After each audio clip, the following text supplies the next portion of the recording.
डर सबको लगता है। कोहरा। 70 साल का नमन अपने पिता विजय से गोवा ट्रिप पर जाने की इजाजत मांग रहा था, लेकिन उसके पिता इसके सख्त खिलाफ थे। अरे यार पापा। यार हूं मैं तेरा। अरे बस इतना बताओ कि ट्रिप पर जाने दोगे या नहीं? नहीं, अब क्या स्टैम्प पेपर पे लिख कर दूं तुम्हें? ये सुनते ही नमन बाहर की तरफ जाने लगा। कहाँ जा रहे हो इतनी रात में? अरे इतनी ठंड हो रही है, बाहर कोहरा भी है, इस टाइम पर बाहर जाना ठीक नहीं है। गोवा तो जाने नहीं दे रहे हो, अब क्या चाहते हो? घर से भी नहीं निकलूं? ये बोलकर नमन घर से बाहर निकल गया और उसने एक तेज आवाज के साथ दरवाजा बंद कर दिया। जनवरी की ठंडी रात थी। कोहरा इतना घना था कि हाथ को हाथ नहीं सूझ रहा था। सांसें भाप बनकर बाहर निकल रही थी और दूर कहीं से कुत्तों के भौंकने की आवाज भी आ रही थी। क्या बोरिंग जिंदगी है यार। घर पर रहो तो पापा का लेक्चर सुनो और बाहर आओ तो ये डरावना सन्नाटा। नमन गगन के घर की ओर बढ़ा। सड़कों पर अजीब सी वीरानी थी। कोहरा इतना घना था कि सड़क पर लगे स्ट्रीट लाइट्स भी धुंधली लग रही थी। अचानक उसे ऐसा महसूस हुआ जैसे कोई उसके पीछे चल रहा हो। उसने पलट कर देखा, लेकिन वहां कोई नहीं था। उसकी चाल तेज हो गई। अरे ये क्या सोच रहा हूं मैं? कुछ नहीं है, शायद मेरा वहम होगा। वो भागता हुआ गगन के घर पहुंचा। गगन, ओ गगन, जल्दी बाहर आ। अरे क्या हुआ? इतनी रात में क्यों चिल्ला रहा है? यार बहुत गुस्सा आ रहा है। पापा गोवा ट्रिप पर नहीं जाने दे रहे। चल कहीं बाहर चलते हैं, लंबी ड्राइव पर। मेरा मूड ठीक करना पड़ेगा तुझे। तूने टाइम देखा है? और बाहर कितना घना कोहरा है। मम्मी पापा तो जाने नहीं देंगे। अबे यार बहाने मत बना। चल तू अपनी गाड़ी निकाल, कोई नहीं रोकेगा। गगन बेटा, इतनी रात में बाहर मत जाना। कोहरा बहुत है, कोई भी हादसा हो सकता है। मम्मी मैं संभाल लूंगा। नमन का मूड खराब है, बस थोड़ी देर में वापस आ जाएंगे। अरे गगन मेरी बात तो सुन। गगन बीच में ही उनकी बात काटता है और गाड़ी की चाबी उठा लेता है। वो दोनों गाड़ी लेकर हीरा के घर पहुंचे। हीरा के पिता प्रदीप भी उसे रोकने की कोशिश करने लगे। बेटा, इतनी रात में कोहरा और ठंड है, बाहर जाना ठीक नहीं है। अरे पापा डरिए मत, हम जल्दी वापस आ जाएंगे। प्रदीप कुछ कह पाता उससे पहले ही हीरा गाड़ी में बैठ गया। तीनों दोस्त अब गाड़ी में थे। कोहरा इतना घना हो गया था कि गाड़ी की हेडलाइट्स भी बेकार लग रही थी। सड़क पर सन्नाटा और ठंड इतनी थी कि खिड़की बंद होने के बावजूद शरीर कांप रहा था। गगन गाड़ी थोड़ा तेज चला। अरे भाई जितना हो सके उतना तेज चला रहा हूँ, लेकिन सारा नजारा ही गायब है कोहरे में। अरे यार मुझे तो ठीक नहीं लग रहा, वापस चलते हैं। तू तो हमेशा डरपोक ही रहेगा, चुपचाप बैठ।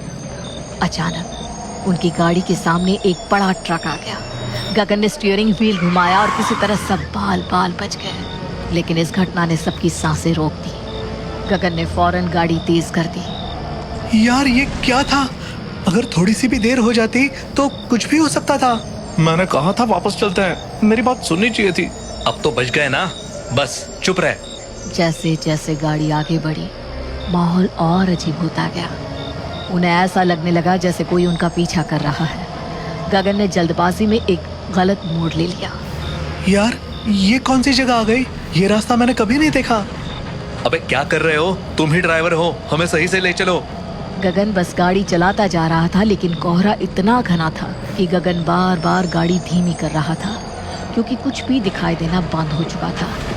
ठंड की वजह से उनके हाथ कांप रहे थे। यार कैसे भी निकलते हैं यहाँ से, मुझे घर जाना है। गगन गूगल मैप खोलकर चेक कर, मुझे लग रहा है हम कहीं गलत आ गए हैं। हाँ ठीक है, देखता हूँ। गगन ने गाड़ी एक तरफ रोक दी और मोबाइल निकाला। जैसे ही उसने गूगल मैप चेक किया, उसकी आंखें हैरानी और डर से फैल गई। ओह माय गॉड, ये क्या है? हम ब्लैक शैडो रोड पर है। Black shadow road? ये वही रोड है जिसके बारे में मशहूर है कि ये हॉन्टेड है। हम यहाँ कैसे पहुंच गए? यहाँ तो लोग दिन में भी आने से डरते हैं। हे भगवान, लोग कहते हैं यहाँ जो एक बार आता है वो वापस नहीं जा पाता। बकवास बंद करो और गगन तुम गाड़ी वापस मोड़ो, हमें यहाँ से निकलना होगा। गगन ने जल्दी से गाड़ी स्टार्ट की और यू टर्न लेने की कोशिश की, लेकिन जैसे ही उन्होंने गाड़ी घुमाई, मोबाइल का सिग्नल पूरी तरह गायब हो गया। गूगल मैप काम करना बंद कर चुका था। अब क्या करेंगे? सिग्नल नहीं है, रास्ता भी समझ में नहीं आ रहा। मैं बस अंदाजे से चला रहा हूँ। हमें किसी भी तरह इस रोड से बाहर निकलना होगा। क्या अंदाजा? कुछ भी दिख नहीं रहा। लगता है हम कहीं फंस गए हैं। गाड़ी धीरे धीरे आगे बढ़ रही थी। तभी तीनों को ऐसा महसूस हुआ कि कोई उनका नाम पुकार रहा है। आवाज धुंधली थी लेकिन हर तरफ से आ रही थी। गगन, नमन, हीरा, तुम्हारा समय आ गया है। तुमने सुना? किसी ने मेरा नाम लिया। तेरा ही क्यों? मैंने भी सुना। वो आवाज तो मुझे भी बुला रही थी। चुप रहो, कुछ नहीं है। ये बस हमारा वहम है। इस रोड पर यही होता है। तभी अचानक गाड़ी एक झटके के साथ बंद हो गई और कोहरा छटने लगा। वो एक कब्रिस्तान के किनारे थे, पर उन्होंने ये नोटिस नहीं किया था। गगन, गाड़ी जल्दी स्टार्ट कर। गाड़ी स्टार्ट नहीं हो रही। देखो, वहां रोशनी है। वो क्या है? कहीं कोई इंसान तो नहीं? चलो देखते हैं। हाँ, हो सकता है कोई मदद मिल जाए। चलो तीनों लोग चलकर देखते हैं। तीनों दोस्त धीरे धीरे उस रोशनी की तरफ बढ़ने लगे।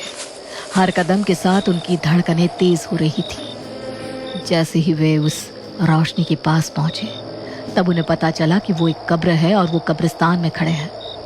लेकिन अब देर हो चुकी थी। अचानक कब्र का ढक्कन खुला और अंदर से एक कंकाल जैसा हाथ बाहर निकला।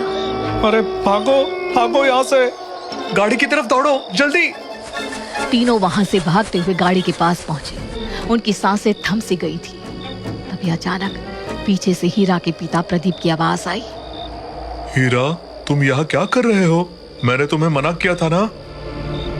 पापा, आप यहाँ कैसे? अब ज्यादा सवाल मत पूछ और घर चल। प्रदीप ने हीरा का हाथ पकड़ा और उसे घसीटते हुए ले जाने लगा। गगन और नमन पीछे से चिल्ला रहे थे। हीरा, मत जा, ये कुछ गड़बड़ है। अरे, ये तुम्हारे पापा नहीं हो सकते। कुछ ही दूरी पर प्रदीप ने हीरा को गले से पकड़ा और हवा में उठा दिया। प्रदीप की आंखें लाल हो गई और चेहरा भयानक रूप से बदलने लगा। पापा, पापा छोड़ो मुझे, तुम मेरे पापा नहीं हो। गगन, जल्दी कुछ करो, ये कोई भूत है। पर तभी कोहरा दोबारा घना हो गया। गगन और नमन को कुछ भी दिखाई नहीं दे रहा था। बस हीरा की चीखें सुनाई दे रही थी। हीरा को उठाए हुए वो भूत कोहरे में गायब हो गया। हीरा की चीखें कोहरे में गूंज रही थी। गगन और नमन ने हिम्मत जुटाई और उसकी तरफ दौड़ने लगे। लेकिन भागते भागते वे एक दूसरे से बिछड़ गए। गगन, कहाँ हो तुम? यहाँ हूँ, तुम मेरी आवाज की तरफ आओ। मैं कोशिश कर रहा हूँ, कुछ भी साफ नहीं दिख रहा। गगन ने नमन की आवाज की दिशा में बढ़ना शुरू किया। जैसे ही वो पास पहुंचा, उसने देखा कि नमन खड़ा था, लेकिन नमन का चेहरा अजीब लग रहा था। उसकी आंखें लाल थीं और उसके होंठ एक डरावनी मुस्कान में खींचे हुए थे। नमन, तुम ठीक हो? तुम हीरा को छोड़कर आ गए? तुम अच्छे दोस्त नहीं हो गगन।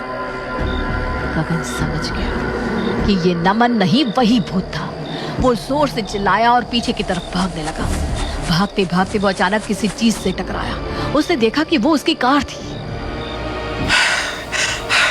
भगवान का शुक्र है, कम से कम गाड़ी तक तो पहुंचे। गगन जल्दी से गाड़ी में बैठा और उसे स्टार्ट करने की कोशिश करने लगा।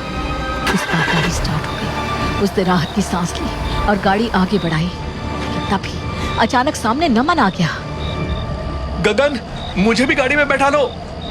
नहीं, मैं तुम पर भरोसा नहीं कर सकता। तुम वही भूत हो। मैं भूत नहीं हूँ, मैं ही तुम्हारा दोस्त हूँ। नहीं।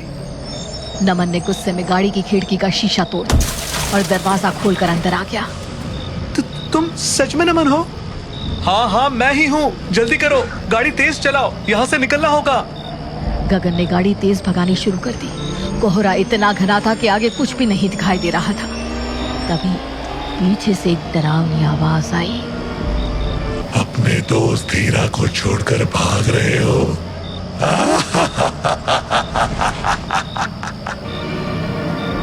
उस पर ध्यान मत दो, हमें बस यहाँ से निकलना होगा।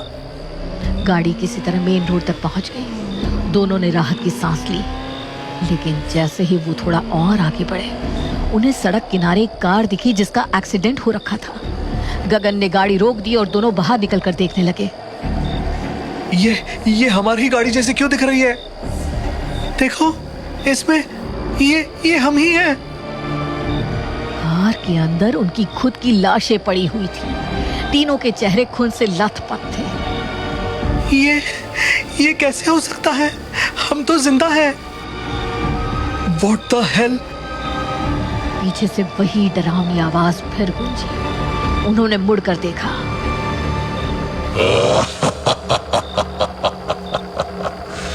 मैं भूत नहीं, यमराज हूँ, और तुम लोग उस ट्रक से टकराकर मर चुके हो।